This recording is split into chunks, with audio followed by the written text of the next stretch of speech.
नमस्कार दोस्तों। आज फिर एक और क्विज़ कॉम्पिटिशन में लेके आया हूँ और आज का जो सब्जेक्ट है वो लीव रूल है।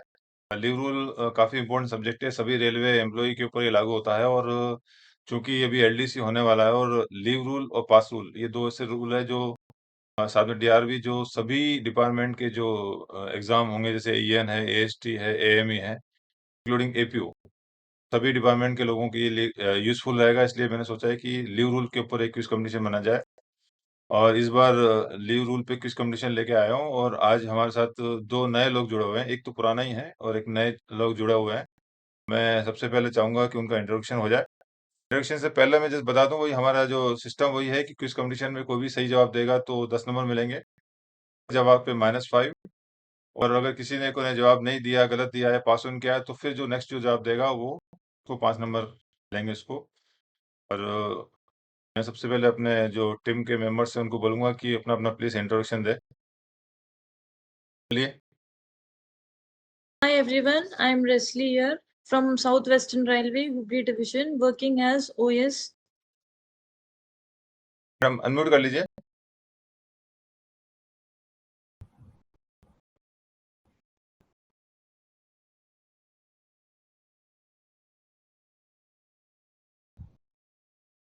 Hello. हाँ, बोलिए Hello. आ रही है आवाज़। आ रही है, बोलिए madam. Sir, yes, sir. Sir, I am Mrs. Sita from Central Railway, working in Vigilance Department. Previously, for the last 15 days, I'm working in CPR office, GM office, Central Railway. हाय नमस्ते, मैं राम प्रवेश मंडल, मैं जूनियर क्लर्क के पद पे साबरमती कारखाना signal workshop Sabarmati में कार्यरत हूँ। हाँ, म्यूट कर लीजिए, आपको इको हो रहा है। तो सभी को मैं बता दूँ एक बार फिर कि क्विज़ कॉम्पिटिशन लीव रूल पे ऊपर है और मैं आपको सबको शुभकामनाएँ देता हूँ। और मैडम का थोड़ा-सा इको प्रॉब्लम है इसलिए उनको म्यूट करवाना पड़ रहा है बार-बार। जैसे वो बोलेंगी तो म्यूट अनम्यूट कर देंगी, बाकी लोगों का ठीक है। सबसे पहले स्टार्ट करेंगे हम, हमारे जो सीनियर है पुराने जो है रेस्ली बोलेगी। पहला क्वेश्चन है Conversion of one kind of leave into another shall be considered if received within days. कोई भी छुट्टी को एक छुट्टी ली आपने फिर आप उसको कन्वर्ट करना चाहते हैं दूसरी छुट्टी में। वो कितने दिन में हम एप्लीकेशन दे सकते हैं? A sir, option. ठीक है, पहला सवाल आपका सही गया है, +10 कर लीजिए। अगला क्वेश्चन मैडम आप सीधा अनम्यूट कर सकते हैं। पहले मैं बोलूँ फिर आपको इको आएगा, आपको बोलने के बाद आप कीजिएगा। दूसरा क्वेश्चन है no railway servant shall be granted leave of any kind of a continuous period exceeding. किसी भी कर्मचारी को सब की छुट्टियां मिला के मैक्सिमम कंटिन्यूअस कितना पीरियड हम छुट्टी दे सकते हैं? A 5 years, B 180 days, C 24 months and D 730 days. Madam mute हटाइए।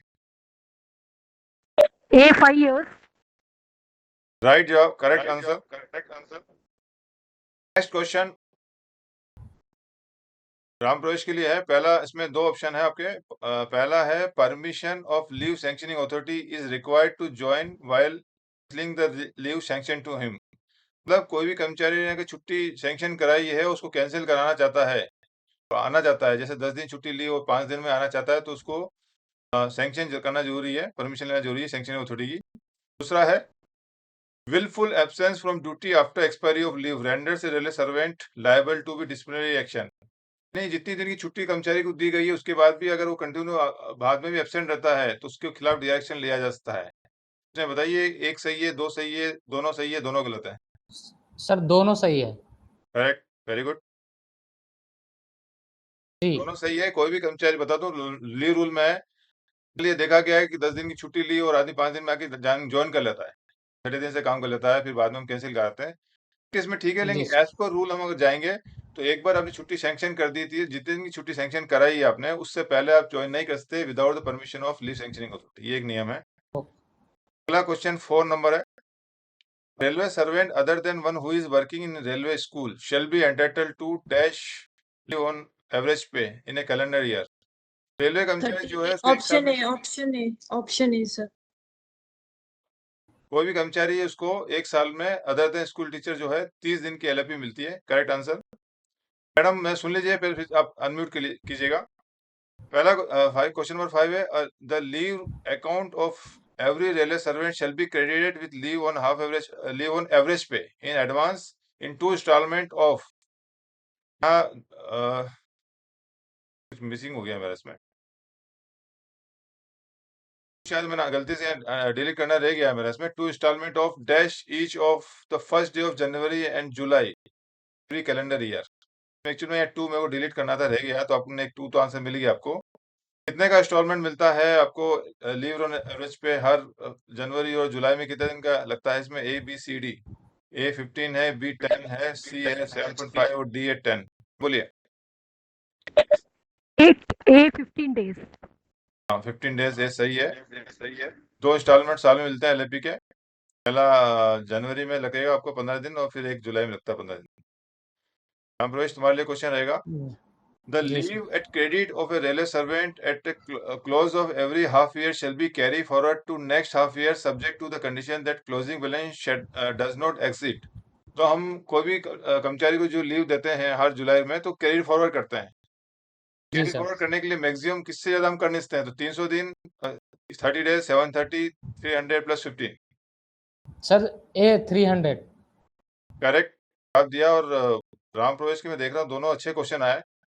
और इसमें जरा सा ब्रीफ कर दूं, थोड़ा कंफ्यूज इसमें होता है कि 300 की 315। कई बार किसी के अकाउंट में 315 भी होते हैं। तो आप बता दूं आपको, जब एक 6 मंथ से दूसरे 6 मंथ में जाते हैं तो मैक्सिमम 300 ही आप कैरी फॉरवर्ड करोगे और फिर वहां के नेक्स्ट ईयर की जनवरी या जुलाई की प्लस 15 वहां से ऐड होगी। या नहीं कि जी आपने सर। 315 ले गए और वहाँ ऐड में ऑलरेडी 315 हम ऐड नहीं करेंगे, जीरो कर देंगे, ऐसा नहीं होगा। समझने की जी बात है जो समझा रहा हूँ आपको। मैक्सिमम कैरी फॉरवर्ड 300 डेज ही होगा। कंफ्यूज ना हो इसलिए बता दूं आपको कि 315 कैरी फॉरवर्ड नहीं हो, कैरी फॉरवर्ड मैक्सिमम 300 दिया। अच्छा जवाब दिया, गुड। अगला क्वेश्चन है इसलिए तुम्हारे लिए। Ordinary the maximum leave on average pay that may be granted time to railway servant shall be. Maximum LAP कितना मिलता है at a stretch? Question number 7। पहला है 300, दूसरा है 24 months, C 730, D 180। Yes Sir, 180, sir. ठीक है, correct answer. Question number 8। Year of appointment LP shall be credited to leave account of an employee at the rate of dash each completed calendar month of service। कोई भी कर्मचारी जो नया appoint होता है, अभी नए नए लोग आए हैं हमारे फरवरी मार्च में कई लोगों ने ज्वाइन किया है, तो अभी मार्च से लेके अभी जून तक 30 जून तक एवरी कंप्लीटेड मंथ के लिए उनको कुछ क्रेडिट दिया जाता है। तो कितना दिया जाता है? पहला है 2.5, दूसरा है बी है 3, सी 15 और डी 2। मैडम बोलिए अनम्यूट करके। A 2.5 days। Correct answer.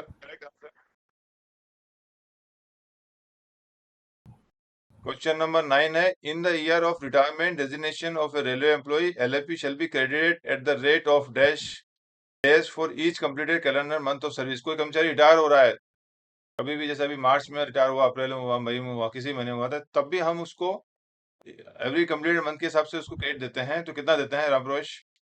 Sir 2.5 sir, जितना मंथ वो नौकरी किया। इनिशियल अपॉइंटमेंट का ईयर हो या रिटायरमेंट के टाइम पे हो या डेथ के टाइम पे भी इस तरह का जो मामले आते हैं तो उसमें आपको उसी तरह का करना है। ठीक है आपको। अगला क्वेश्चन आ गया इसमें। Question number 10। In case of removal, dismissal, death of a railway servant, credit of LFP shall be allowed at the rate of dash dash per completed calendar month up to the end of month preceding the month in which one is removed, dismissed and diseased। Sir, 2.5.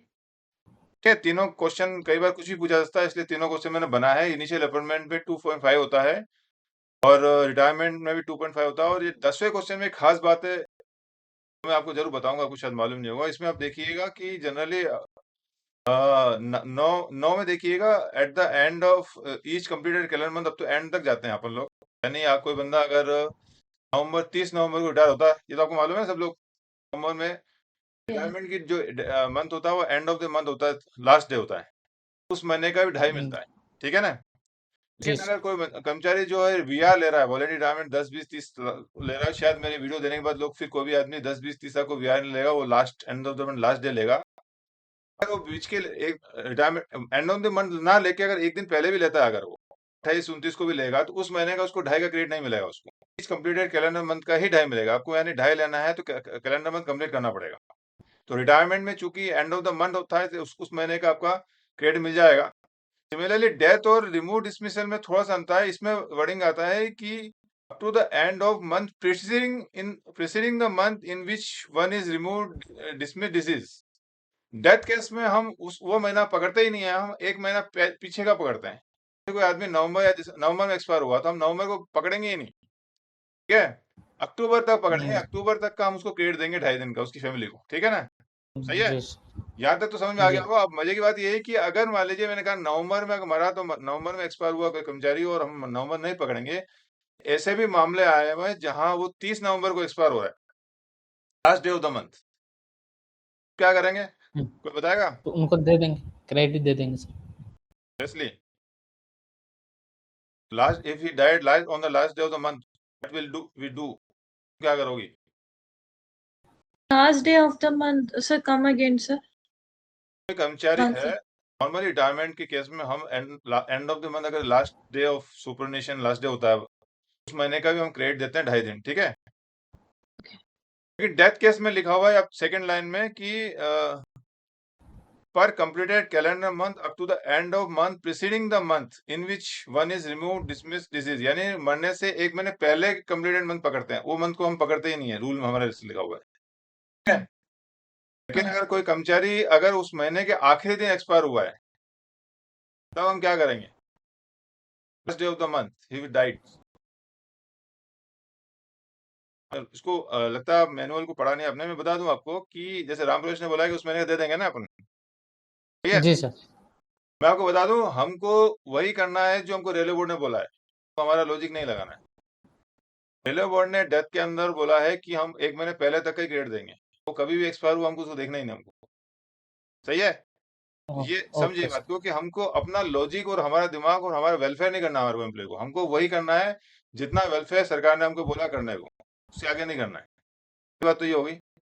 इसमें एक बात मुझे बतानी थी जो अच्छी बात है, इंटरेस्टिंग नया सब्जेक्ट है, वो ये कि जब लास्ट डे वाला जो इशू है वो सेंट्रल गवर्नमेंट के कुछ यूनियंस ने ऑब्जेक्शन लिया कि सर लास्ट डेट जो होता है जनरली हम वर्किंग डे काउंट करते हैं उसका, तो लास्ट डे में उस दिन का मिलना चाहिए उसको 2.5।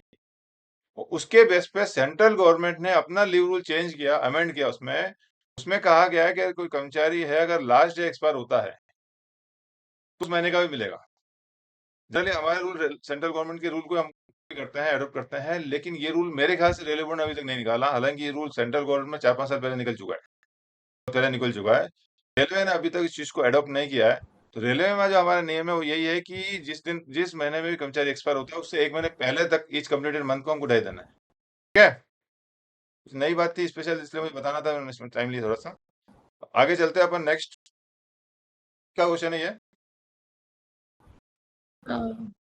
सर ये मैडम का सीता मैडम का। सीता मैडम का, चलो ठीक है। मैडम आपका सुनिएगा, during extraordinary leave credit of LAP to be afforded to the leave account at the commencement of next half year shall be reduced by of the period of such leave subject to maximum of dash dash, यानी कोई भी कर्मचारी extraordinary leave में है तो हम उसका LAP जो है प्रोपोर्शनेट कम करते हैं और सब्जेक्ट टू मैक्सिमम एक लिमिट है, ये आपको मेरे ख्याल से उम्मीद है मालूम होगा आपको। इसमें आंसर क्या ए आएगा 1/10/15, 1/18/10, 1/10/10 एंड 1/18/15। अनम्यूट करके बोलिए madam. Sir, A 1/10, 15. Correct answer. तो कोई भी कर्मचारी एक्स्ट्राऑर्डिनरी लीव मतलब EOL बोलते हैं या LW बोलते हैं, अगर है तो उसको हम हर 10 दिन पे एक LAP हम उसकी माइनस करते हैं नेक्स्ट ईयर में, ठीक है ना। मैडम अनम्यूट कर दीजिए प्लीज। कोई कर्मचारी अगर LWP पे है, EOL पे है तो 1/10 माइनस करेंगे, हर 10 दिन पे एक LAP कम करते हैं उसका। लेकिन इस तरह हम करने जाएंगे तो हमारा टोटल 6 महीने में 180 दिन होते हैं, 180 दिन का फिर 18 होता है। लेकिन सरकार ने बोला है कि आपको 1/10 करना है, लेकिन मैक्सिमम 15 ही करना है, यानी अप टू 150 डेज तो 15 ही होगा, उसके बाद भी आपका 15 ही करना है आपको। राम प्रवेश आपका क्वेश्चन आएगा। During absence treated as dies non, credit of leave to be afforded to the leave account at the commencement of next half year shall be reduced by dash of the period of such days known subject to maximum, मतलब कोई भी कर्मचारी अगर absent है उसको dies non treat किया गया है, उस पीरियड का भी LOP हम कम करते हैं, उसके लिए क्या कैलकुलेशन है? तो ये 1/10 15। सही है। दोनों में क्या अंतर है? इसका पहले 11 क्वेश्चन और 12 क्वेश्चन में क्या अंतर है, कोई बताएगा? डाइजॉन मतलब उनको ऑन ड्यूटी माना गया, वो उस पीरियड को अब्सेंट बोलिए। माना गया। इसलिए बताओगे आप, दोनों में क्वेश्चन नंबर 11 और 12 में क्या अंतर है? अगर आपको कुछ पूछ रहा हो नहीं समझ में आया तो महाराज जी आइडिया नहीं बोल दीजिए, टाइम मत इसको ले लीजिए, ठीक है? हाँ सर। Yeah. मैडम आपको कुछ मालूम है दोनों में क्या अंतर है क्वेश्चन में? सर ये जो डाइसनॉन इज नो वर्क नो पे, तो जब वो मतलब 1/10 का इसमें से जब माइनस होएगा, वो बैलेंस डेज उसको दिया जाता है, और उस पीरियड में दैट इज फॉर 6 मंथ्स के लिए अपने को मैक्सिमम सिर्फ 15 डेज मिलता है, इसलिए मैक्सिमम ऑफ 15 डेज रखा है। दैट इज वो रिड्यूस करने के बाद it should not increase by more than 15 days. अभी मैं कुछ बता देता हूँ, आप म्यूट कर दीजिए।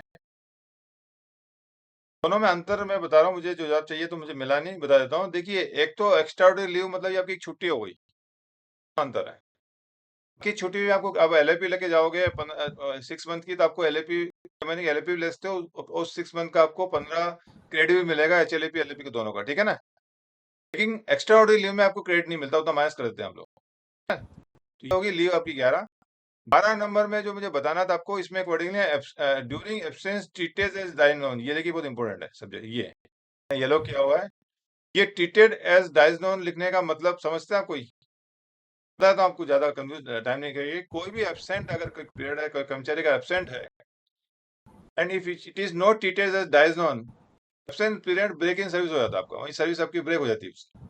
तो कोई भी एब्सेंट है that should be treated as dies non, should be done by the computer authority.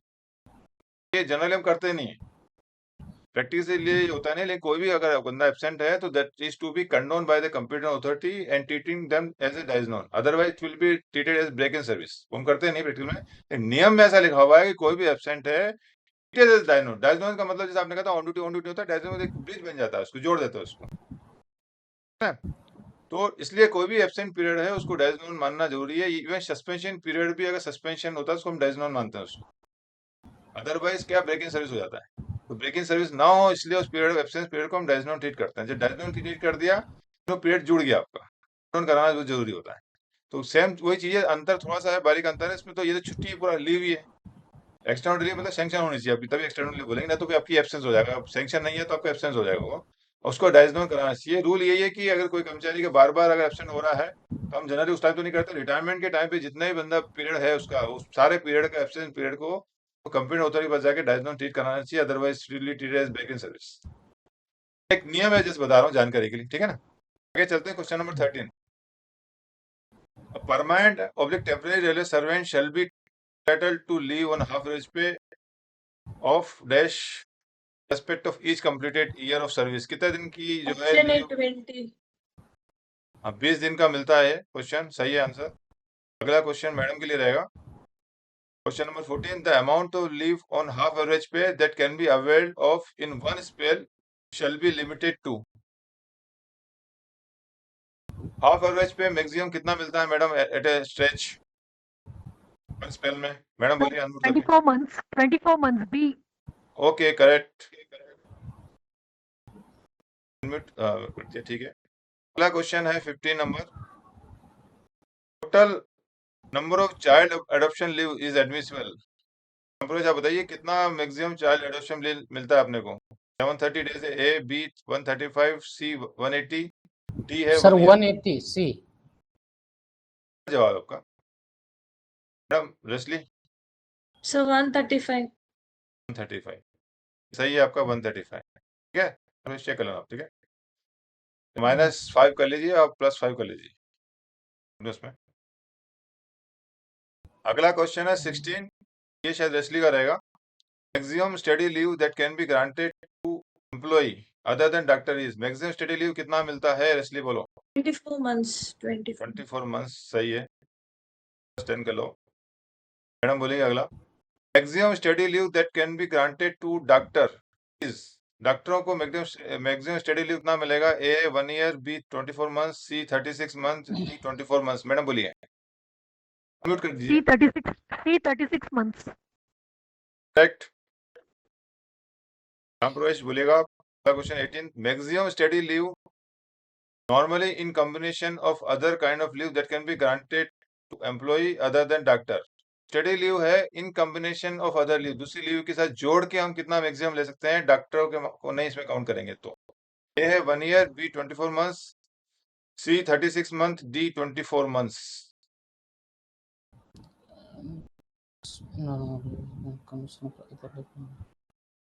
Actually D थोड़ा सा 24 नहीं है, 28 मंथ्स है यहाँ पे डी। तो 24 डी को 24 कर लीजिए यहाँ पे, मुझे थोड़ा ठीक करना पड़ेगा। क्वेश्चन एक बार और मैं बोलिए। बताता हूँ, ये आपका 28 हो जाएगा। Normally in combination of other leave. आपका जो स्टडी लीव है, स्टडी लीव जो है बाकी छुट्टियों के साथ मैक्सिमम कितना हम छुट्टी ले सकते हैं? कॉम्बिनेशन के मतलब स्टडी लीव को दूसरी छुट्टी के साथ जोड़ के कितना छुट्टी ले सकते हैं हम लोग? Sir 28 month. सही है ये। 24 महीने तो हम ले सकते हैं, और उसमें 4 महीने और जोड़ते हैं तो 28 मंथ ले सकते हैं, तो 18 हो जाएगा। 19 है maximum study leave in combination of other leave while pursuing PhD degree and PG degree in medicine that can be granted to employee. PhD और PG डिग्री के साथ मैक्सिमम छुट्टी जो है study leave in combination other leave मिलेगा रेस्ली? 36 months. ठीक है, इसमें 36 महीना मिलेगा।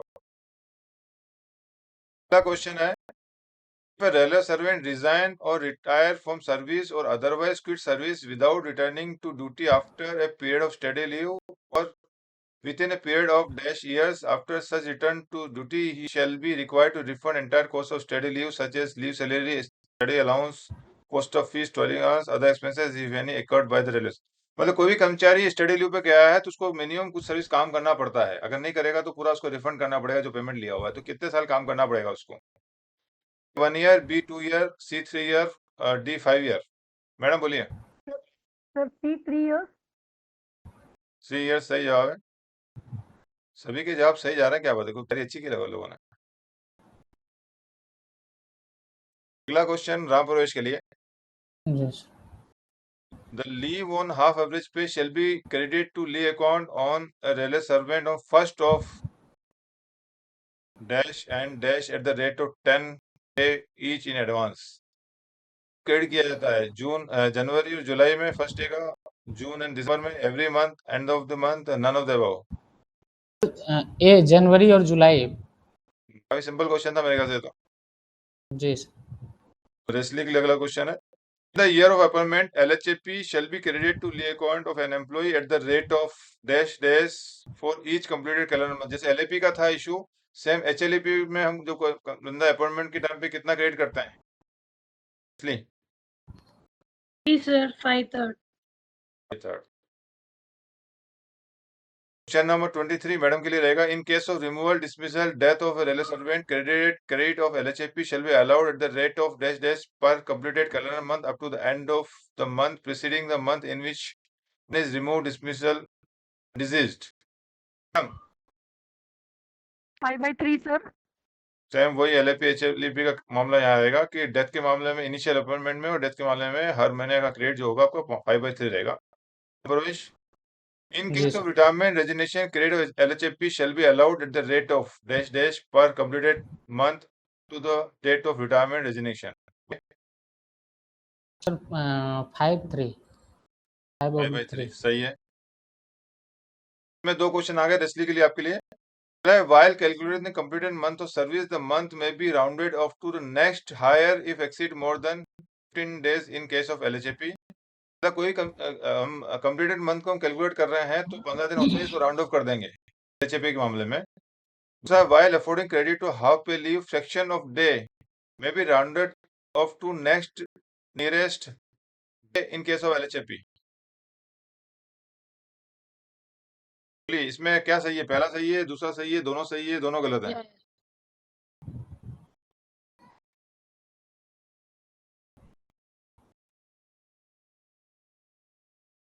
B, sir. Both are correct, sir. सही है, both are correct. अगला क्वेश्चन मैडम के लिए रहेगा। In case of period absence treated as dies non, देखिए हमने यहाँ पे वो चीज लिखी है, एब्सेंस ट्रीटेड एज डायजनो। कोई भी पीरियड एब्सेंस पीरियड को डायजनो ट्रीट करना जरूरी है, अगर नहीं किया तो that will be treated as break in service, है ना। इसका मतलब ये ऐसा मत समझिए कि ऐसे फालतू में लिखा हुआ है, इसका मतलब है इसका लिखा। तो in case of period of absence is treated as dies non, the credit to the LHAP account shall be reduced by of the period of dies known subject to the maximum 10 days. तो क्या answer रहेगा? B 5/3. सही है, 5/3. Question number 27. There is no limit of number of days to be commuted to be availed of during the entire service. Rail सेवा के दौरान प्राप्त किए जाने वाले जो कम्यूटेड लीव है उनकी संख्या की कोई सीमा नहीं है। दूसरा है extraordinary leave may be granted at the request of employee even when leave on half average pay is due to him. कर्मचारी के अनुरोध पर असाधारण छुट्टी दी जा सकती है भले ही उसके पास औसत वेतन छुट्टी हो। इसमें बताइए एक सही है, दो सही है, दोनों गलत है? कम से कम छुट्टी दी जा सकती है भले उसको छुट्टी तय है, औसत वेतन छुट्टी तय है। सर एक सही है तो सर दोनों सही है। सही है, दोनों है। यस। चलिए आगे चलते हैं। अगला क्वेश्चन है इसलिए के लिए एक्स्ट्राऑर्डिनरी लीव के बारे में कहा गया है कि extraordinary leave may be granted to railway servant in special circumstances when no other leave is admissible, when other leave is admissible but the railway servant applies in writing for the grant Sir, of B, extraordinary leave. both are correct, sir. ठीक है, चलो अगला question है grant of leave not due shall be limited to the leave on half rest pay any he is likely to earn thereafter. इसे madam के लिए रहेगा कि जो लीव नॉट ड्यू है हम इन फ्यूचर जो LHAP हम अर्न करेंगे वो उसके हिसाब से देते हैं अपन। No temporary relay servant shall be granted extraordinary leave in excess of 3 months in case without a medical certificate. Madam बोलिए। Both are correct. Both are correct. सबके सारे सही आंसर जा रहे हैं, क्या बात। Leave not due during the entire service shall be limited. कितना लीव नॉट ड्यू मिलता है medical certificate maximum? 60 sir B सही है, गुड, वेरी गुड। अगला क्वेश्चन है 31 leave not due is abated against cash leave is likely to earn subsequently. बोलिए रेस्ली।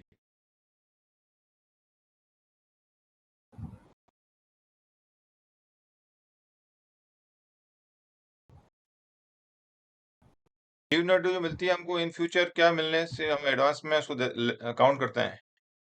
पहला है LAP, दूसरा LHAP, LAP, sir. C extraordinary leave and D A commuted leave. बोलिए।